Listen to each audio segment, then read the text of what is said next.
Hey there, Jonathan here, and this tutorial is all about how to start work from your issues and pull requests right inside of Kepler ADE. In a previous lesson, we talked about how to configure these actions, which are the buttons that you see here on the right side when you're inside of the To-Do tab. Definitely watch that lesson if you want to see how to configure that. For now, for this lesson, what we're going to do in this tutorial is go through the flow. So I'm looking here at issue number 236. This is a GitHub issue. When I click into it, I can see that this is looking to apply an audit to a body of our support documentation. And it's already pretty well outlined here, but I have some options for consideration. So I can just immediately hit the plan button here in the top right corner. I can do the same thing from the list view and also something very similar in the bottom right corner. But you'll notice at the bottom right corner, it has a special start button to just send the prompt and let the agent begin working. In my case, what I want to do is let's just go with the default action. Let's go with the vanilla flow to see what it does and hit plan. So because this issue is already tied to a GitHub repository, I'm able to immediately jump straight into the chat with the agent session. So I have both the issue here in the middle and the agent session here on the right. It looks like I have the ability to view what permission the agent might be asking. This jumped me straight into the issue view. To the task view. If I wanted to go back and show you how to do that, all you would need to do is just double click on the issue name and you'll jump straight into the full view of the task. Now in this case, it looks like it's asking for permission. Let's go ahead and hit allow.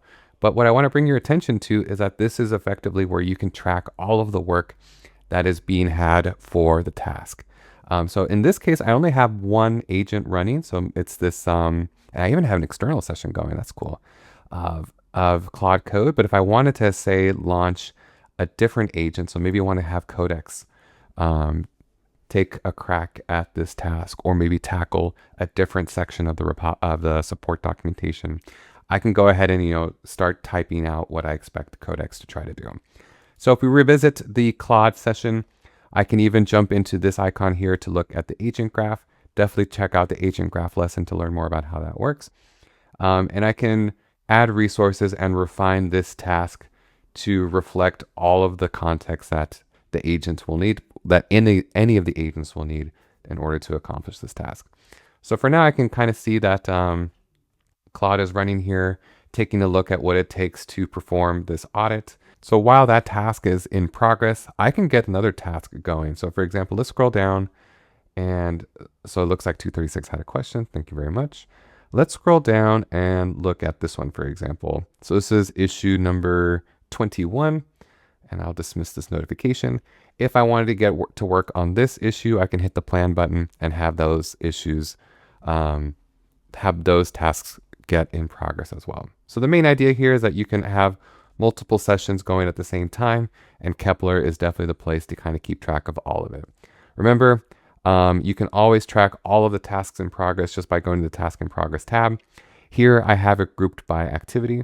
It's a great way to see of like just which ones are active, which ones maybe have been disconnected that I need to reconnect, and you can kind of slice and dice this however you like.